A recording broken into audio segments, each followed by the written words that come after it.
నేను చెప్పినా ముందే చిలక్క చెప్పినట్టు చెప్పినా. ఏం చెప్పినాను? మనకి ఎందుకు ఈ పని అంతా, నా మాటిను అన్న. విన్నారా? నా మాట వినిందా? ఇన్లా. ఓహో ఏందంటున్నారు కదా, ఇంట్రడక్షన్ మర్చిపోయినా. నమస్కారం ప్రజలారా. విషయం ఏంటంటే, మన రజనీ అక్క ఏంది కథ, రజనీ అక్కని ఏదో తొందరలో అరెస్ట్ చేస్తున్నారు, రకరకాలుగా వచ్చాయి. నేను గతంలో కూడా చెప్పినా, నీకు ఇబ్బంది లేదు, మేమందరం ఉన్నాము, నువ్వు నా మాట ఇనుక్క అని చెప్పినా. అందులోనూ అన్న ఉన్నాడు, అన్న పక్కన ఉండే మిల్లెట్ రెడ్డి బ్రహ్మాండంగా ఏ విధంగా ఏం చేశాడు ఏందనేది అందరికీ తెలిసిందే.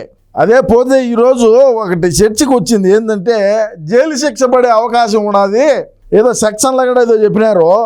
ఐపీసీ సెక్షను 386 అంట, ఏదో దీని మీద ఏందో నివేదించినారు, రకరకాలుగా చెప్తున్నారు. పరిస్థితి ఇప్పుడు ఏ విధంగా అంటే, మనం అధికారంలో ఉన్నప్పుడు ఏ విధంగా దోచినాము, మనం మరిదిని గోపిని పెట్టుకొని ఏ విధంగా ఇది చేసాము ఏందనేది అందరికీ తెలుసు. చిల్లరగా 2 కోట్లకి ఏంది, 2,20,00,000 ఎంత చిల్లర అది. నేను ఏదో ఎక్స్పెక్టేషన్స్ పెట్టుకున్నా, ఒరే రజనీ అక్క బ్రహ్మాండంగా క్లీన్ షిప్ చేస్తుంది, చిలకలూరుపేటలో కసరవాళ్ళ దగ్గర కానీ, లేదంటే పేదవాళ్ళకి సంబంధించిన భూములు కానీ, లేదు ఎస్సీ ఎస్టీలకు సంబంధించినటువంటి భూములు ఏవైతే ఉన్నాయో వాటిని అన్నింటినీ కూడా లాగేస్తుందిలే, బాగా సంపాదించాలి అనుకున్నా. మరి చిల్లరగా, మరి ఇంత చిల్లరగా సంపాదించి దీన్ని మళ్ళా ఏందో ఇది చేయటం, అదే ఇంకేందో ఊరి పేరు వచ్చింది, ఏందో చూద్దాముండా. ఏంది బైదా 2020 సెప్టెంబర్ 4న పల్నాడు జిల్లా ఎడ్లపాడు మండలం విశ్వనాథుని కండ్రిక గ్రామంలో శ్రీ లక్ష్మీ బాలాజీ స్టోన్ కస్సర్ను అప్పటి చిలకలూరుపేట ఎమ్మెల్యే విడుదల రజని పిఏ దొడ్డ రామకృష్ణ సందర్శించినాడు. దేనికి ఏం చుట్టాలి అలాగా, ఏమన్నా సుట్టిరికం ఉన్నదా, లేదంటే ఏమన్నా మేనమామ కూతురా, లేదంటే మేనత్త కొడుకులు ఏమన్నదా? ఎందుకు పోయినాడు ఆయన? మింగేదానికే లెక్క. ఆడా ఏంది, వాళ్ళు సేఫ్టీకి సంబంధించి లేదు, వాళ్ళ యొక్క తనిఖీలు ఆ కసరకు సంబంధించి, ఆ స్టోన్ కసరకు సంబంధించి ఏదైతే తనిఖీలు చేస్తారో ఆ పేపర్ వర్క్ అంతా లీగల్గా కరెక్ట్గా ఉన్నప్పటికీ, అదేవిధంగా సేఫ్టీకి సంబంధించి కరెక్ట్గా ఉన్నప్పటికీ, ఈ రామకృష్ణ దేనికి పోయినాడే, మేనమోహల్దని ఏమన్నా పోయినాడా? దేనికి పోయినాడంటే చిల్లర, కేవలం చిల్లర సంపాదించాలా, అది కొద్దిగా అక్కకి ఇవ్వాలా, కొద్దిగా మనం మింగాలా, కొద్దిగా ఇంకొక ఆయన అప్పటి ఐపీఎస్ అధికారి ఎవరైతే ఉన్నాడో ఆ ఐపీఎస్ అధికారికి ఇవ్వాలా. మరి ఆయన ఏమి చదువుకొని వచ్చినాడో, మరి రజనీకి ఏది చెప్తే అది చేసేదానికి ఏమన్నా ఐపీఎస్ చదివినాడా? ఆయనకి మాన్యువల్ ఏమి ఇచ్చున్నది? ఒక ఐపీఎస్ అధికారి అయ్యుండి వాళ్లకు చేతులు కలిపి ఈ విధంగా డబ్బులు గుమ్మటం ఏందయా? ఇది ఏంది కథ అంట. అదేవిధంగా ఆ స్టోన్ కసర్ అప్పటి విజిలెన్స్ డీజీ అనుమతి తీసుకోలేదని రకరకాలుగా అయితే చర్చలు చేశారు. ఆ చర్చలు చేశారు, అందులోనూ ఈ కథ అంతా పక్కన పెడదాం, మింగిందే అయిపోయింది. నిద్రపోయే దాన్ని లేపి తన్నించుకోవడం అంటే ఇదే. ఈమె నేను అవినీతి చేయలా, నేను సమసిద్ధంగా ఉండా, నన్ను ఏమి చేస్తారో చేయండి, నా ఏం కాదు, నా ఇదిగిని అనింది. లావు శ్రీకృష్ణదేవరాయలు ఏం చేశాడో అందరూ చూస్తున్నారు. జగన్ అన్న అటోడే ఏమన్నాడు, నా ఇంటికి గడ పెరగలేరు అని చెప్పి అన్నాడు. ప్రజలు ఏం చేశారు, అన్నీ పెరిగి 2 ఉండిశారు. ఆ 2 మడతపెట్టి ఒక కొచ్చన పట్టారు ఆ పక్కన. ఇప్పుడు మనం అధికారంలో ఉంటే నువ్వేం మాట్లాడినా చెల్తాది. మనం అధికారంలో లేవు. లేకపోగా నేను దేనికైనా సిద్ధమే అని ఎర్రవీగితివి.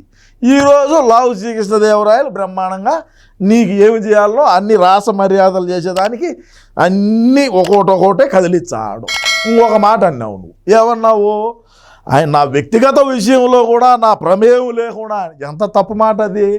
నీ వ్యక్తిగత విషయం లేక నువ్వెవరిని రానిచ్చావో ఎవరిని రాని అది నీకే, అది నీ సమస్య. అది మరి లావు శ్రీకృష్ణదేవరాయలు గారిని ఎందుకు మాట్లాడినావు? మరి మనం అధికారంలో ఉన్నాము, నువ్వు ఆయన మన పార్టీలోనే ఉన్నారు, మరి ఆ రోజు మంచి, ఈరోజు పార్టీ మారుతానే నీకు సెట్ అయినాడు ఆయన. తప్పు కదా అది మాట్లాడటము.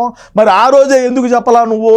ఆ రోజే మిలిటరీతో చెప్పుంటే ఆ రోజే ఈ వ్యవహారం బయటకు వచ్చేది కదా. అంటే కేవలం డబ్బులు సంపాదించేదానికి నీకు ఇంకొక మాట అన్నావు, ఏమన్నావు, నేను రాజకీయాల్లోకి వచ్చింది సంపాదించేదానికి కాదు, నా దగ్గర ఉండేటువంటిదే ప్రజలకు పెడతా అన్నావు. నువ్వు ఏ కొంపలో ఉంటావు ఎవడికి తెలుసు? హైదరాబాద్ కొంపలో ఉంటావా, గుంటూరులో ఉంటావా, లేదంటే అమెరికాలో ఉంటావా, లేదంటే నీ సొంత ఊరిలో ఉంటావా, ఎవడికి తెలుసు?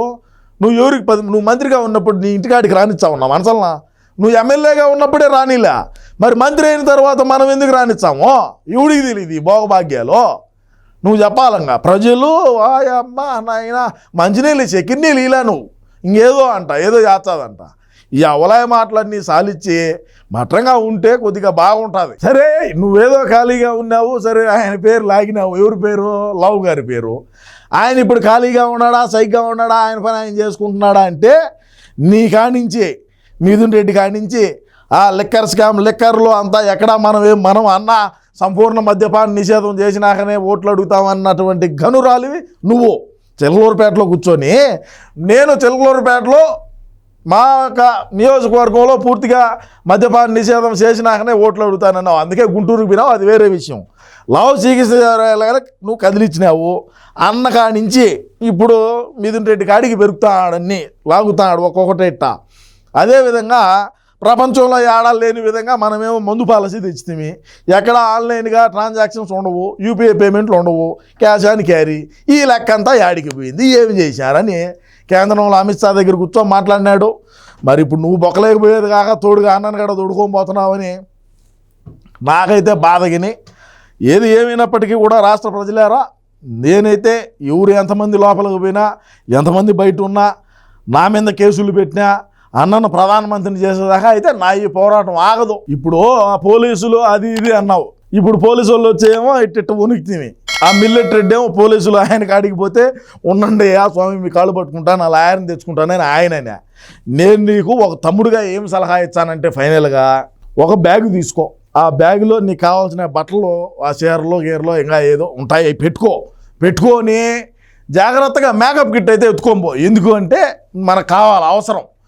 కెమెరామ్యాన్ కావాలంటే కుదరదాడ, ఎందుకంటే నువ్వు మంచి డిజిటల్ కెమెరాలు తెచ్చి సోషల్ మీడియాలో పోస్టులు వేసుకొని అంతా మనం ఆ హైప్ తెచ్చుకోనే కదా మనకు మంత్రి పదవి వచ్చింది. అక్కడ జైల్లో అయితే అది కుదరదు.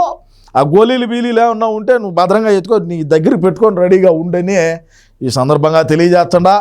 రాష్ట్ర ప్రజలారా, అన్నను ప్రధానమంత్రిని చేసేదాకా నా ఈ పోరాటం ఆగదు.